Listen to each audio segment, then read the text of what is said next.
New story. This happened several years ago when I was around 18 and dating a girl I had gone to high school with.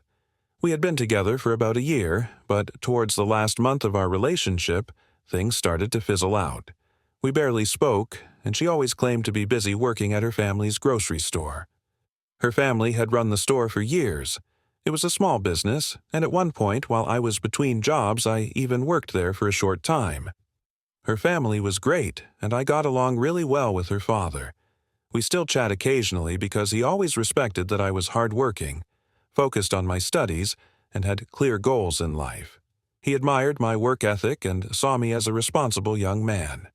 As for the relationship, since we both worked, weekends were the only time we could see each other.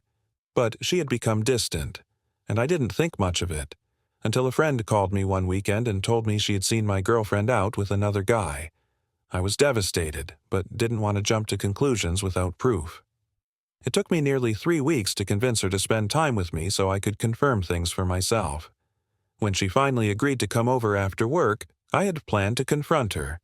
She arrived after dark and said she was going to take a shower. She left her phone, bag, and keys on the table. That's when curiosity got the better of me. I checked her phone, and what I found confirmed everything. I discovered she'd been cheating on me with her ex, a guy we'll call Jake. Jake was one of those kids in high school who never took anything seriously. He barely attended classes, was always smoking and drinking, and, worst of all, was known for selling drugs to other students. I never really interacted with him beyond the occasional request for a lighter, but I always thought people like him were the lowest of the low. It turned out she had been sneaking off on weekends to see him, to drink, do drugs, and sleep with him. Their messages were filled with insults about me. Apparently, I was too nice and too focused on work. She admitted she was only still with me because her family loved me. That part hurt. If she had just been honest about how she felt, I would have walked away without any issue. Instead, she chose to betray me. The anger hit hard, but I wasn't going to let her get away with it. Then, I found something even more incriminating. Messages between her and Jake about how they were struggling to afford alcohol and drugs. Jake had convinced her to steal money from her family's business to fund their habits. She had been taking nearly $800 every weekend, along with stealing products from the store. That's when I knew exactly what to do. I quickly took screenshots of all the incriminating messages and sent them to her father using her phone. I then messaged him explaining who I was and what I had just found. By the time she finished her shower, I was ready. I told her we were done and that I knew everything. She was shocked and confused, but I simply told her to leave and that she'd have a surprise waiting for her when she got home. Shortly after she left, her father called me. He was furious and heartbroken. He apologized for his daughter's actions and informed me that he had already contacted the police. They were waiting for her to come home, and they were also picking up Jake as an accomplice. I was shocked by how quickly things escalated, but honestly, I was just relieved to have cut her out of my life. That night, she got to spend time in a jail cell with Jake. A judge later ordered her to pay back all the money she had stolen and assigned her community service. Jake, on the other hand, had outstanding warrants, and I have no idea what happened to him after that. I moved on with my life, feeling lighter knowing that justice had been served. I never looked back, and honestly, it felt great knowing she didn't just walk away from the situation unscathed. New story. This happened around 2005, give or take a year. I was about 22 and had been dating this girl, let's call her Lisa, for about a year and a half. She was stunningly beautiful, intelligent, and funny, and I was completely enamored with her. Lisa was only a year younger than me but still lived with her strict father. He had a lot of rules for her, including a curfew, even though she was 21. He also believed she was still a virgin, which was far from the truth. Eventually, he found out we were intimate and forbade her from seeing me anymore. We continued dating in secret, but it became more difficult as she had to constantly sneak around. She frequently used her cousin as an excuse to see me, stopping by his place first to maintain her cover story. She insisted they had been close since childhood and that it was completely normal. Eventually, I discovered that her cousin wasn't actually related to her. He was the son of her dad's best friend, but Lisa claimed she had always thought of him as family. Over time, I started noticing odd behavior, and my suspicions grew. One day, Lisa told me she was having lunch at a particular restaurant and would come over afterward. Not long after, I received a message on my pager. Meet at Red Lobster at 12. A second message followed saying it was meant for her dad. I rushed over to the restaurant parked at a distance and waited. A car pulled up. Her cousin stepped out. They hugged, kissed, and walked inside together. I drove home, heartbroken. I canceled our date for that day but didn't tell her what I knew. Instead, I started formulating a plan. Earlier in our relationship, I had once taken a Polaroid photo of Lisa as she was getting dressed. It was just a close-up of her backside, nothing that could identify her. I didn't think it would bother her, but she became furious. She was absolutely livid, demanding the picture and eventually destroying it completely, even burning the scraps in front of me. She lectured me repeatedly about how much she despised the idea of anyone having intimate pictures of her.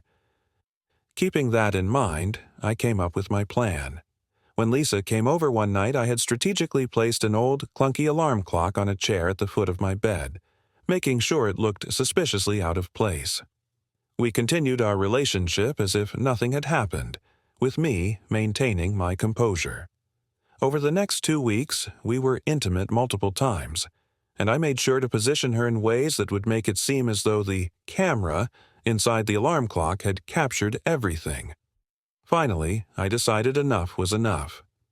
On our last night together, as we were getting ready to leave my room, I unplugged the clock, moved it next to my computer, and took the chair away, making sure she saw me but acted like I was just tidying up. I started second-guessing myself, feeling guilty about my plan. I let a few days pass, then a week, before finally calling Lisa to confront her. I wasn't sure whether I'd go through with my final step. I called her and said, "I know you've been seeing your cousin." She denied it, but I told her someone had seen them kissing. She eventually admitted it, but claimed it had only just started. I asked, "How could you sleep with your own cousin?" To which she scoffed, "You know he's not really my cousin." We argued until she made a sarcastic remark that I can't recall. That's when I delivered the final blow. "Lisa, remember that alarm clock sitting on the chair by my bed?" "Yeah." "You never wondered why it was there?" "Not really. Think about the last few times we had sex. Doggy style at the foot of the bed, cowgirl facing the foot, and so on." "What the hell are you saying?" "It was a hidden camera, you cheating liar." I slammed the phone down. I'd called from a payphone just in case. My pager immediately started blowing up. It vibrated nonstop for 30 minutes before I turned it off. My home phone was filled with voicemails. Lisa's messages ran the full emotional cycle, screaming, crying, threats, begging, bribing, before looping back around. The next day, she showed up at my house knocking on my door for an hour. I never answered. The calls and messages kept coming for weeks but eventually died down. One day, I finally answered a call. She immediately demanded, "Where are the tapes?" I simply replied, "I don't know what you're talking about." She begged and pleaded, but I stuck to my story, repeating, "I don't know what tapes you're talking about." Then I hung up and never spoke to her again. The truth? There never was a camera. It was just an old alarm clock that looked convincing enough if you weren't paying close attention. Looking back, I eventually regretted it. Not because she didn't deserve it, but because it likely tormented her for a long time, while I was over my heartbreak in about 6 months. New story. A few years ago, I was deeply in love with my ex-girlfriend, whom we'll call Emily. We had been together for 4 years.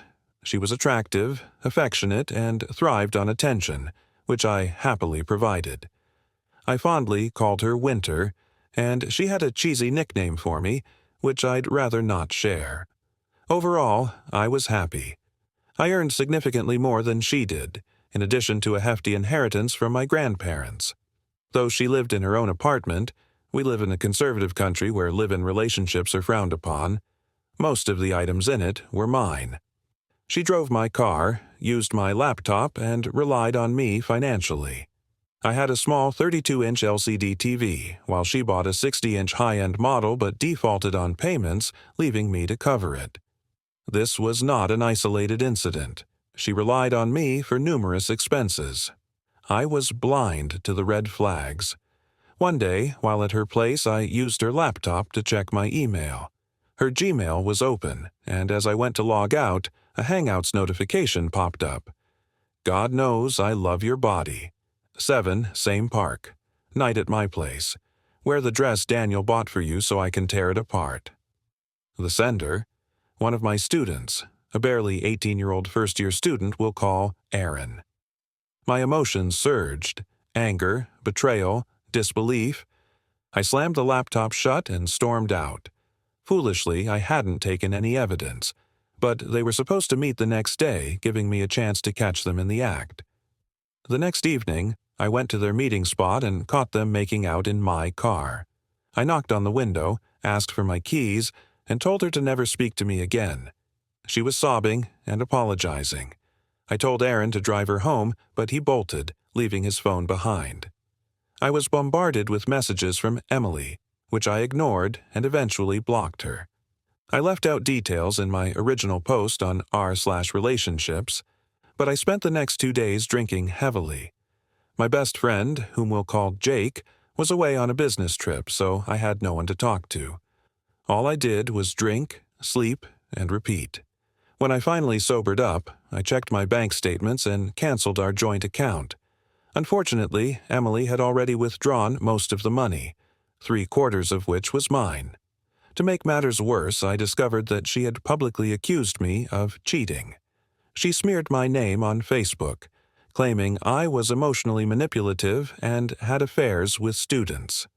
Mutual friends believed her lies, and some blocked me. Someone even created a WhatsApp group where they berated and insulted me. She even turned my sister against me. Our father had abandoned us for a much younger woman, and our mother fell into depression and passed away a few years later. My sister was extremely sensitive to infidelity, and Emily exploited this knowledge, feeding her lies like, "He's just like your father." My sister was devastated, and our relationship became strained. Meanwhile, Emily's false accusations spread rapidly in my workplace. The worst part: a socially awkward student, whom I had barely noticed before, was falsely accused of being my mistress. People shamed and humiliated her, making her life miserable. The revenge. Emily had destroyed my reputation and nearly cost me my job.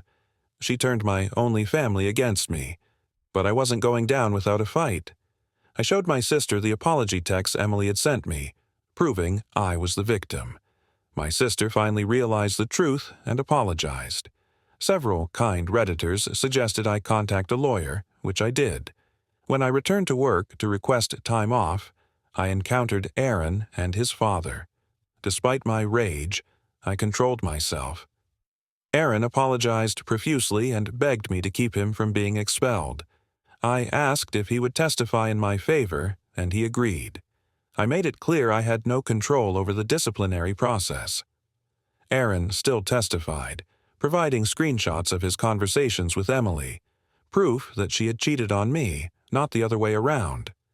I filed charges under our country's legal system, specifically for defamation and intentional insult with intent to provoke a breach of peace. The court hearing was one of the most satisfying days of my life. Emily made wild, baseless accusations, yelling so much that the judge had to reprimand her. Her lawyer offered an out-of-court settlement, but I refused. She had ruined more than just my life. I wanted justice. This scandal shook my workplace, but due to my 5-year tenure, I couldn't be fired. Instead, I was transferred to another college. Same salary, same benefits, just a longer commute. As for Emily, she was in serious trouble. She had been working as a librarian in the institution where I taught. Once I informed the administration, She was immediately terminated for philandering with a student, severely damaging her future job prospects. She also faced potential jail time, as the charges carried a possible 2-year sentence, a fine, or both. While she could post bail, her finances were in ruins. Aaron was expelled. The money Emily stole, it went straight into legal fees. My best friend Jake retrieved my belongings from her apartment, my futon, refrigerator, air conditioner, laptop, and other valuables. She kept the TV, but considering her financial state, she likely had to sell it to cover legal costs. With no job and no savings, she was forced to move back in with her parents, who still believed she was a model daughter. This was in a conservative country, where social reputation means everything. Emily's actions had lasting consequences. As for me, I moved on, stronger than before. New story.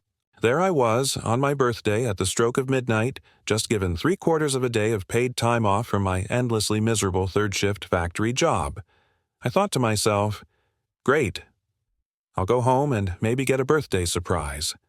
I had been with my girlfriend, whom we'll call Laura, for the past 6 years, and it had become a bit of a tradition. But of course, nothing is guaranteed. I walked into the house and everything was quiet. This struck me as strange. She usually watched TV at this hour. Maybe she had just fallen asleep. I didn't think much of it. As I headed toward the bedroom, I heard it, the unmistakable sound of the headboard hitting the wall, accompanied by soft moans.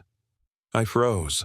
A few seconds later, I quietly sat down on the cold linoleum floor and thought, she's cheating on me. On my birthday, in our bed, in the house that I pay rent for. Seriously? Now, one thing people know about me is that I don't act rashly. Ever. My revenge is always calculated. People have even compared me to Spock for my cold, logical approach. So I devised an immediate plan. Laura only liked to do it in the dark. I have excellent night vision. She does not. The house was pitch black. I've got this, I muttered. I slipped into the room and headed for the open closet across from the bed, grabbing our wooden-studded paddle. Meanwhile, the guy, whom we'll call Mark, was still on top of her, fully engaged. It took everything in me to keep my rage in check. As I reached for the paddle, a box fell, making a loud noise. I crouched down, thinking, great, I'm catching her cheating and I'm about to be the one who gets caught. But they didn't stop. He was determined to finish. I stepped to the foot of the bed, paddle in hand, waiting. It felt like an eternity, but finally he pulled out, ready to finish on her stomach. And I realized, no protection. My rage intensified. I swung the paddle with all the force of my frustration and betrayal. Whack! The sound of impact, followed by his pained yelp, was music to my ears. Laura panicked. What the hell just happened? Mark, wincing. Something just smacked my ass so hard I think I'm bleeding. That's when it clicked for her. She scrambled for the bedside lamp. Click. And there I stood, tall and unflinching, safety glasses still on, gripping what I now dubbed the meat grinder. My expression was cold, calculated, what some have described as the death stare. Then I focused my gaze directly at Mark. Calm as stone, all emotions shut down. And that's when I realized I knew this guy. Not exactly a close friend, but someone I had trusted. Then, with the most exaggeratedly dramatic tone, I said, "Who's up for a 3E, so ohms?" "Me," with an evil, cheeky grin. I have never seen a man grab his belongings and leave so fast in my entire life. Instantaneous exit. Laura looked at me. I looked at her, and I finally spoke the inevitable truth. You know that every single one of my past girlfriends has cheated on me, and you know exactly what that means. She sighed, dejected. I'm dead to you, huh? After you walk out that door, I won't acknowledge your existence. I will never speak to you again. She gathered her things, head hung low in shame, got in her car, and left. The moment she was gone, everything in me collapsed. My heart, my soul, my pride. I cracked open a beer and cried for 8 straight hours. I may be a man, but I'm also human. The next day, Laura's mother called. "What the hell happened last night?" I replied bluntly. "I caught her cheating with someone I knew, snuck into the room, and smacked his ass as hard as humanly possible with our wooden-studded paddle just as he was about to finish." She burst into laughter at her daughter's stupidity and my choice of revenge. We had a good chat, and to this day, we still keep in touch.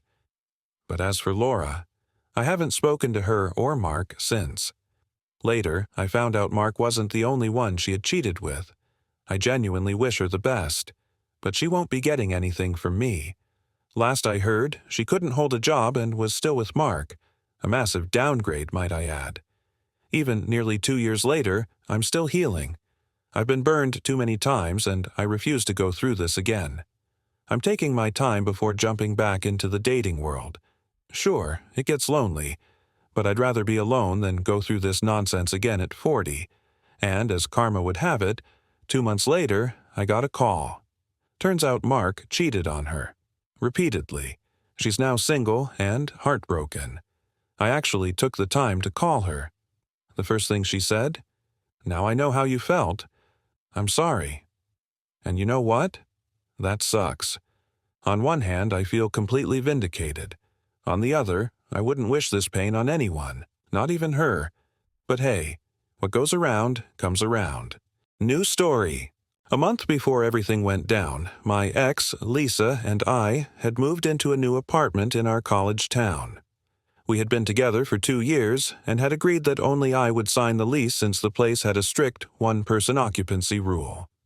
The plan was for Lisa to stay with me but technically be my girlfriend who visits a lot, so we wouldn't get in trouble with the landlord.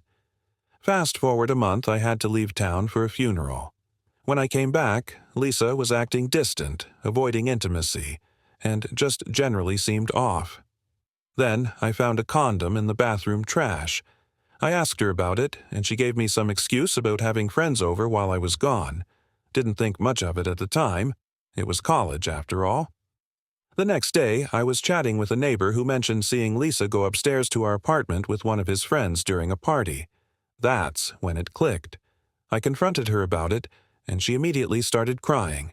She claimed she had gone over for a drink, a guy made her a margarita, and after that she didn't remember much, just waking up naked and alone in our bed. She insisted she must have been drugged. Lisa said she didn't call the police because she was afraid to see him again. Didn't tell me sooner because she thought I wouldn't believe her, and now it was too late to go to the police because there was no way to prove anything. If something like that really happened, why lie about it in the first place? She was only upset because she got caught. Not only did she cheat, but she also tried to cover it up with a lie that serious. That was enough for me. I was done.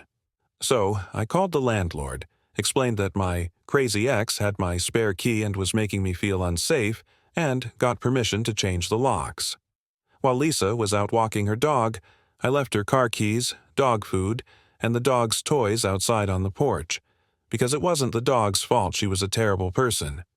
Then I changed the locks and shut her out of my life. When she came back, there was a lot of knocking, a lot of pleading, and a lot of, "Please don't do this to me." But nope, she was out. Since none of her friends could take in a dog, Lisa ended up living in her car. She stopped going to class because she couldn't leave the dog alone all day. Instead of finding a shelter for the poor thing, she let her grades tank and eventually withdrew from school. A few weeks later, after I ignored her attempts to reach out, she broke into the apartment to grab her Social Security card and bank statements, and took my space heater on her way out. Since her name wasn't on the lease, I called the cops and reported it as breaking and entering, trespassing, and theft. They found my space heater in her car, arrested her, and she ended up losing her job at the skate shop. Because, well, stealing tends to have consequences. Last I heard, she got carbon monoxide poisoning from trying to warm up in a garage during winter. She survived, but she's apparently not quite the same anymore. She's still living in her car, spiraling with drugs and covered in self-inflicted cuts. Maybe I went a little overboard, but honestly, all I did was kick her out and call the police. The rest, that was just karma doing its thing. Now I've got a new girlfriend, one who actually respects me, and I couldn't be happier. New story. In college, I met the woman I thought was my soulmate. We dated for 2 years before getting engaged, and after a 10-month engagement, we had a massive wedding. Her family was well off in a small southern town, so they pulled out all the stops. I thought I was the luckiest guy in the world. At the time, I was pursuing my master's degree in engineering while working to support us, and she was finishing up a doctorate in anthropology. Life was busy, but we were in it together. Or so I thought. One summer, she got an opportunity to be an assistant on a religious studies trip to Jamaica. She'd get paid for it, and it would look great on her resume. When she asked me if she should go, I didn't even hesitate. "Are you kidding?" I said. "That's amazing. You'll get to see Jamaica and make money at the same time." I saw no downside, except for missing her. I even picked up extra shifts at work while she was gone so I could surprise her by matching her earnings and putting the money in our joint account. Little did I know, I was funding her 6-week tropical fuckfest with her professor. I didn't suspect a thing. Not at first. I kept myself busy with work and school, eagerly counting down the days until she came home. But about 2 weeks after she returned, a student from the trip reached out to me. "I don't know if I should be telling you this," he said, hesitant, "but I think you need to know." He proceeded to tell me that my wife had been very close with the professor. Too close. At first, I didn't believe him. Why would I? We had been together for years, and I trusted her completely. But something gnawed at me. That night, while she was asleep, I checked her phone. Nothing suspicious. No flirty texts, no incriminating messages. For a second, I felt guilty for even checking. Then I saw her voicemail. I clicked play. "God, that was close," a man chuckled. His voice. The professor. The guy I had invited into our home. The same guy who had shared my weed, drank my beer, and pretended to be my friend. If he had walked in a second earlier, we would have been screwed. Anyway, I can't stop thinking about you. Can't wait to see you tomorrow. My stomach dropped. I opened her laptop and went straight to her emails. What I found made me sick. Hundreds of messages. Messages mocking me. Jokes about how oblivious I was. Graphic descriptions of them screwing in our bed. I felt like an idiot. For weeks, I kept it inside. I played the part of the loving husband, all while watching her more closely. I noticed things I should have seen before. The way she was glued to her phone, the little smiles she thought I wouldn't catch, the way she suddenly lost interest in sex with me. But there was one thing that finally broke me. We had a homemade weed lube we'd made together, a little experimental project, and honestly, it was amazing. But while we weren't having sex, I noticed the stash was still disappearing. She and the professor were using it. My lube. That's when my sadness burned away and turned into something else. Something sharper. I made a new batch of lube. I kept enough weed in it so it smelled the same. But I also added something else. Poison ivy. Then I refilled the spray bottle and waited. A few days later, I saw her shifting uncomfortably at the breakfast table, scratching at her arms, at her thighs. I hid my smile behind my coffee mug. That morning, while she was in the shower, her phone vibrated on the nightstand. I peeked at the screen. It was him. I quickly swapped his number for mine in her contacts and deleted my own number from her phone. Then I sent her a text from his contact. "I'm super itchy. Are you okay?" From the bathroom, I heard a tiny, panicked squeak. I nearly lost it. She fired off a text back. "What do you mean, itchy? What's wrong?" I waited a few minutes before delivering the final blow. "Look, I thought it had cleared up, but I guess I had a flare-up. I'm sorry, but I've got herpes. And I guess you do now, too." There was a clatter from the bathroom, a bottle hitting the floor, then silence. I had to bite my lip to keep from laughing. A minute later, her response popped up, a string of panicked texts. "What? Are you joking? Please tell me this is a joke. You said you were clean." I let her stew for a few more minutes before replying. "Thanks for the good times. But can you keep this a secret? I don't want to ruin my chances with anyone else." She burst out of the bathroom, her face red with fury. "Hey, you okay?" I asked, feigning concern. She just glared at me, grabbed her keys, and stormed out. I knew exactly where she was going. While she was gone, I booted up her laptop and reformatted the hard drive, deleting her entire dissertation and all of her research. Then I followed her to campus, parking a few lots over so I could witness the show. I found her in his office, screaming at him in front of a crowd of students, faculty, and professors. "You gave me herpes, you lying piece of shit." People stopped in their tracks. Heads turned.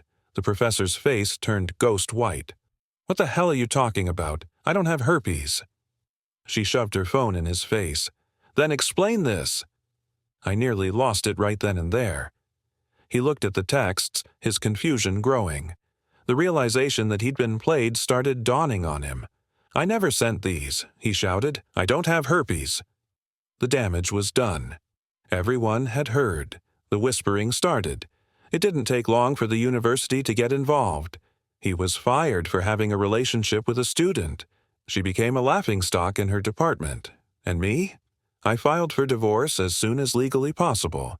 He lost his job and now teaches high school. She never finished her doctorate and became a stay-at-home mom, selling pyramid scheme products on Facebook. I got most of our savings in the divorce. It took years for the full impact to unfold, but every second of it was glorious.